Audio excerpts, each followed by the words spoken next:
Hi, so today I'm gonna be talking about the struggles of being an Asian person in China. Yes, there are definitely a lot of struggles if you look like this in China. Okay, so there are a lot of situation wherein you would find it difficult living in China as an Asian person. Whenever you go out with your friends, whenever you meet new people, especially Chinese people, whenever you go shopping, whenever you eat out for dinner, whatever you do in China, you'd find it difficult because of your face. The first scenario or situation, right? Going out for meals. Okay, so I would enter into a restaurant and then I sit down and then I would ask for the menu. All right, so the moment the menu comes to me, there'd be no English translation. So I would ask the waiter, like, hey waiter, 有没有英文菜单? Or what it means, do you have an English menu? And they would look like this. They would look so puzzled. Don't you understand Chinese? Can't you read Chinese? Duh! Really? If I knew how to read Chinese, then why would I still be asking for an English menu?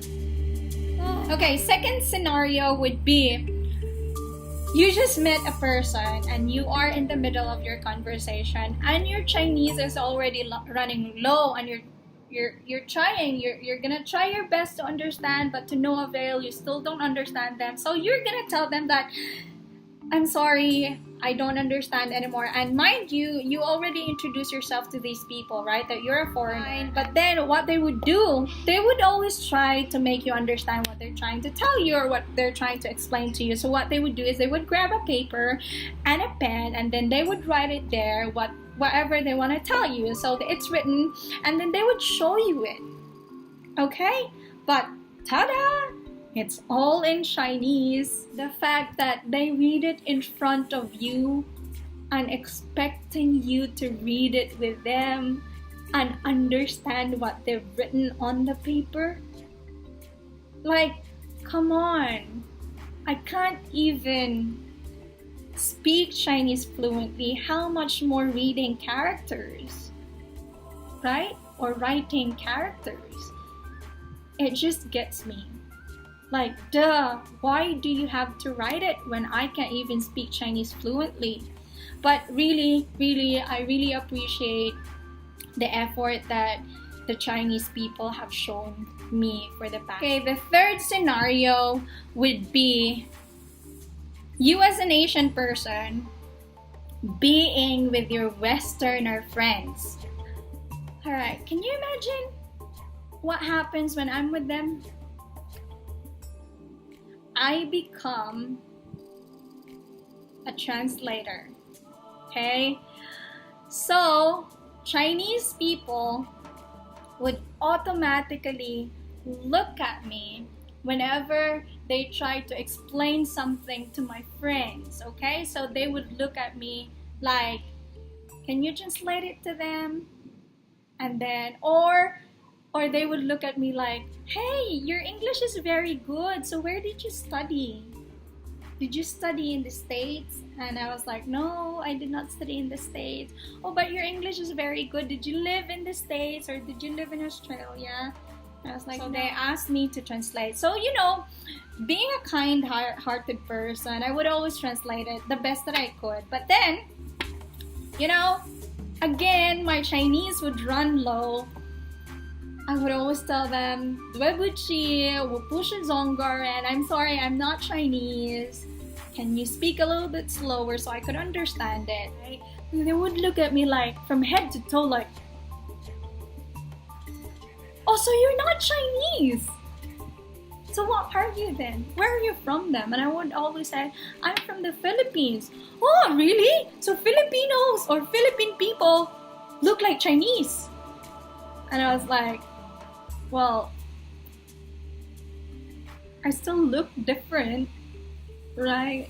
I can't blame them really. Yeah, I do look a little bit Chinese, but I've gotten used to it already that whenever I say that I'm not Chinese and I'm actually a foreigner, they always show me that confused face. They always show me that, shocked face. Okay, so the fourth scenario would be being with this guy.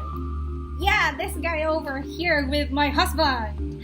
Okay, so being with Dave whenever we go out, especially when we are inside the taxi, it is always in a state of pandemonium. Yes, you heard it right. It always gets chaotic, right? So whenever we get in, Dave already knows that Chinese people would always turn to me and ask me because I look Chinese. Yeah, that's automatic, right? But then Dave doesn't like that. So whenever we get in, whenever the Chinese driver, turns to me, Dave would always, cover me like, you look at me, you look at me, you ask me. But then Dave's Chinese pronunciation is not that great. I'm sorry, love, but it's not that great. My husband's Chinese is not that great. So the Chinese driver, doesn't understand it. So he still, he would still try and talk to me. And Dave would always like, no. And then the Chinese driver would get annoyed because, he still thinks that I'm a Chinese person, but this Westerner guy is not allowing him to talk to me. So this driver gets annoyed and then would look at me like, why is she not answering me? So they would try and explain, she is Uyghur, blah, blah, blah. And then what gets me, when this happens, when Dave tells them that I'm a Uyghur and I'm a foreigner, this is when I get frustrated and get upset. Why? Because the Chinese driver would really 360 degrees turn to me and look at me from head to toe, all right? And would mockingly look at me and, like a smirk or, you are not Chinese? You're a foreigner? You look like Chinese to me. Here, but they are very friendly. A lot of Chinese drivers in China, they're really talkative and they really want to have a chat with you, a little bit of conversations with you. But, if you have a very good Chinese, then why not? You talk to them. But, yeah, that always happens to me. That's why they have that mocking face, because they think that I'm just pretending to be a foreigner just because I didn't want to talk to them. So they get annoyed. I get annoyed. Dave is annoyed, and the three of us are annoyed inside the taxi. So that happens, that happens in a taxi. Okay, so those were my 4 common scenarios or situations that I always encounter in China. The only difference between now and then is that now I am a bit more understanding or a bit more patient towards Chinese people, because I have set my mind that whatever happens, the Chinese standard perception towards Asian people who look like them would be that you are a Chinese person to them. You just have to live with it, get on with it, and just, adjust. The first 3 months would be upsetting, would be frustrating. First 6 months, maybe the first year, but you'll get used to it. And to tell you honestly, these things did not or are not stopping me living in China, because I have had the best moments of my life in China. I've met my husband here. I've met a lot of good people, Chinese friends, Western friends. So that's it for now.